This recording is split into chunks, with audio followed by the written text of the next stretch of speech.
2009, a man, a journalist, by the name Rob Walker wanted to find out is storytelling really the most powerful tool of all? And in order to do this, he went on his computer and he bought 200 objects from eBay. And the average price of the objects were about $1. He then called 200 authors and he asked them, hey, would you like to be part of the significant object study? Which means that I would like you to write a story to one of the objects. And 200 authors said yes. So there he had 200 objects, he had 200 stories, and I assume that it was with nail-biting anticipation that he went on eBay again with all the 200 objects. Would there be a difference? Would there be a change? Do you think there was a change? One of the objects was this beautiful horse's head. There we go. The beautiful horse's head. Now this beautiful horse's head was bought for 99 cents and was sold when a story was added for $62.95. That is a slight increase of 6,395%. So was this a one-off situation? Not really, because he bought the 200 objects for a total of $129, selling them for $8,000. Now that's insane. But you know what's even more intellectually challenging to understand is how can you and I go to the movies and pay good money to watch movies like James Bond, who are absolutely unrealistic. And we sit there, we enjoy the movie, and some of us, we really enjoy the movie. And we leave the theater going like, God, what a man! I would like to be more like him. I'd like to walk like him. I'd like to talk like him. I like Bond. Wonder how I could be more like Bond. And then this weird revelation hits you like from nowhere, and you come up with a brilliant idea to walk to a watchmaker's shop. And wow, it just happens to be an Omega watch in that shop that resembles the one that Bond was wearing in the movie. And you pay $10,000 to put that watch on your wrist, and you leave that store feeling more like Bond. How is that possible? PQ Media tells us that $10.5 billion is turned over in product placement revenue every single year. And how is it possible for you to be so easily tricked by something so simple as a story? Because you are tricked. Well, it all comes down to one core thing, and that is emotional investment. The more emotionally invested you are in anything in your life, the less critical and the less objectively observant you become. And the greatest emotional investment of all is falling in love. Now, falling in love resembles a good story. Do you remember the last time you fell in love? Do you? Good for you. It's a beautiful feeling, isn't it? Do you remember how you longed and how you yearned and how you dreamt?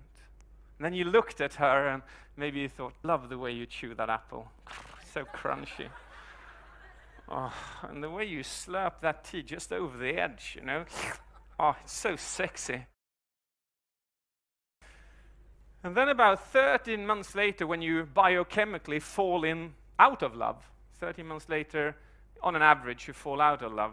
Suddenly, you find yourself sitting in the sofa. And you go, where did this thing come from? Oh my God, and where are my friends? This is a weird thing. And then suddenly you hear a sound. You go like, what's that? And you go over to the kitchen and you look and you go like, oh, it's you. You're eating an apple there. Could you just keep that down just a little bit? Yeah. You're kind of spraying the table there. Please don't. And you sit down comfortably again, and just a minute later you hear somebody drinking tea from the kitchen going, and suddenly this is all annoying to you. Have you been there? Sadly enough. 30 months later, our critical thinking and our cortex comes home from a 1-year-long vacation, and we start questioning things. Now, during those 30 months, what happened was that your brain was flooded with neurotransmitters and hormones, hijacking your cortex, throwing your objectively observant skills out of the window. And the thing with storytelling is that the same thing can happen. In stories, the same hormones and neurotransmitters can be released. Hormones like vasopressin, oxytocin, serotonin, dopamine, endorphins. And you know what? That's what I would like to do during my talk. I would like to induce 3 hormones into your brain.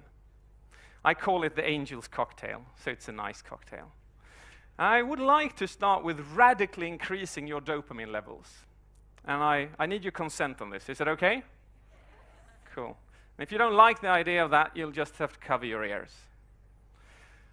So dopamine, this is what it looks like.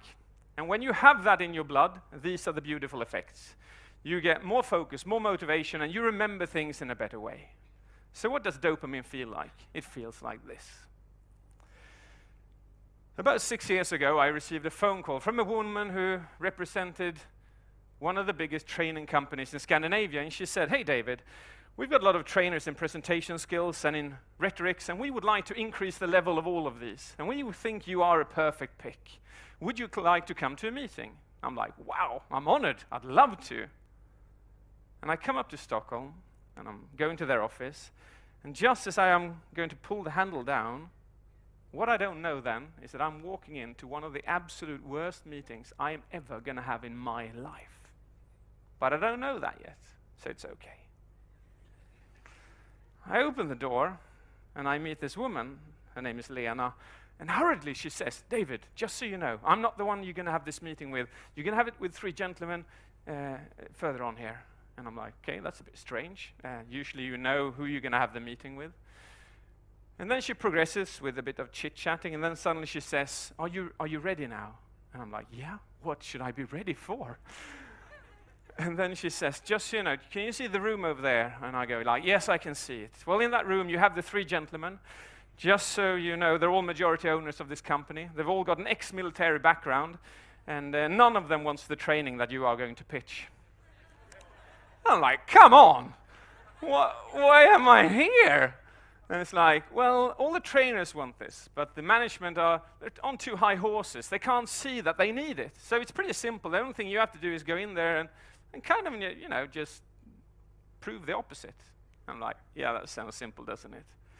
And I can remember myself, I'm walking towards this office, my sweat is coming down my palms, my heart is racing, and just halfway there, she calls my name. And I still, to this day, don't know if this woman is sadomasochistic or just downright unintelligent.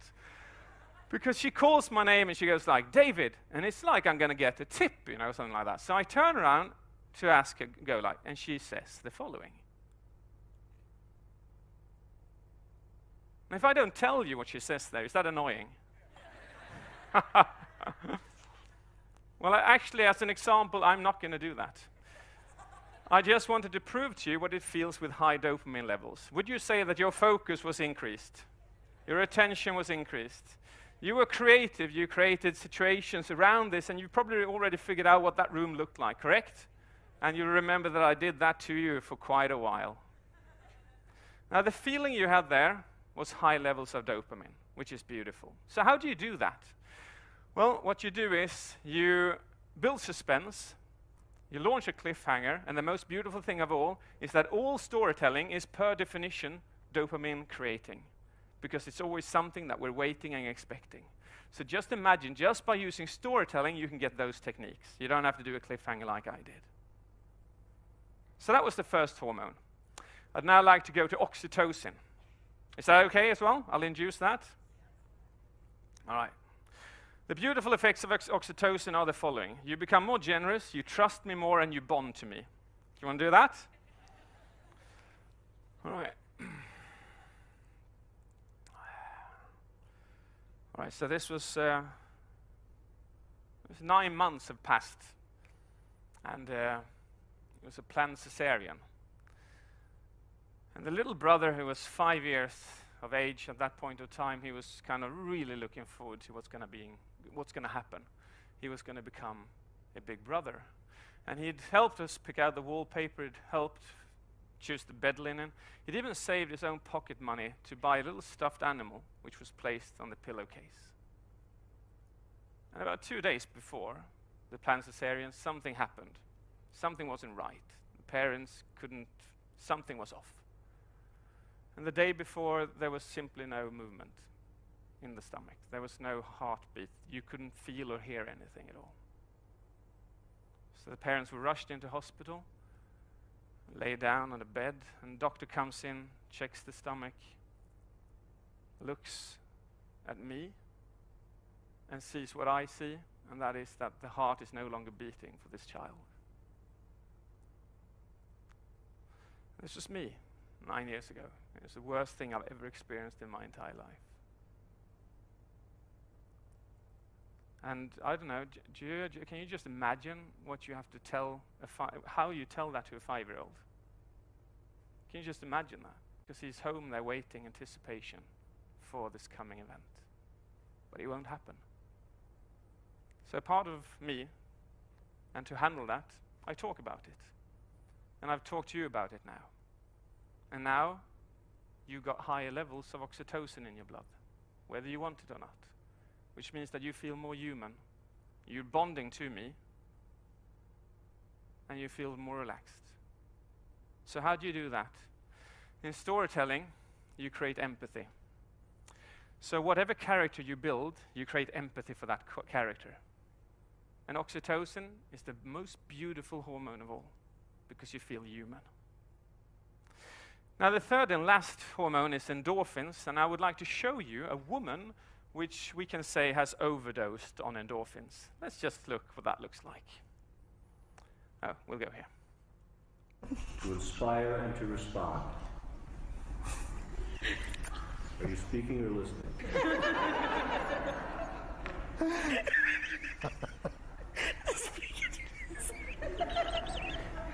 I'm sorry.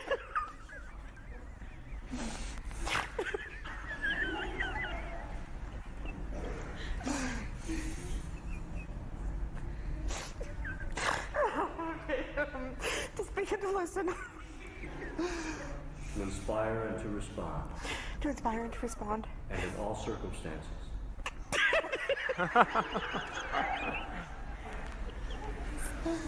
And in all circumstances. Of our life together.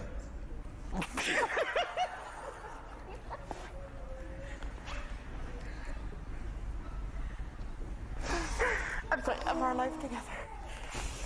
Of our life together. To be loyal to you. To be loyal to you. With my whole life. With my whole life. And with all my being. And with all my being. Until death parts us. Until death parts us.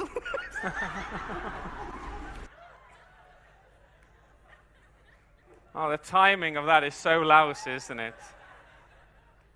So how do you create endorphins? Well, you make people laugh. What happens then is that they become more creative, they become more relaxed, and again, they become more focused, which is beautiful to have. Now, all these three hormones that I've induced into your brain now is what I call the angel's cocktail. But there is an opposite of that cocktail, and I call that the devil's cocktail.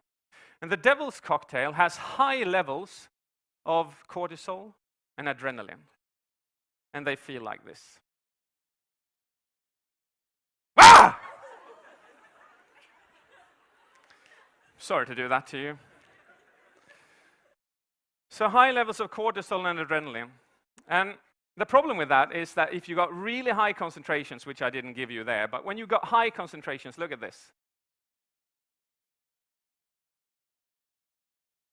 Is this something that you want to have the people you talk to have in their blood, in their system?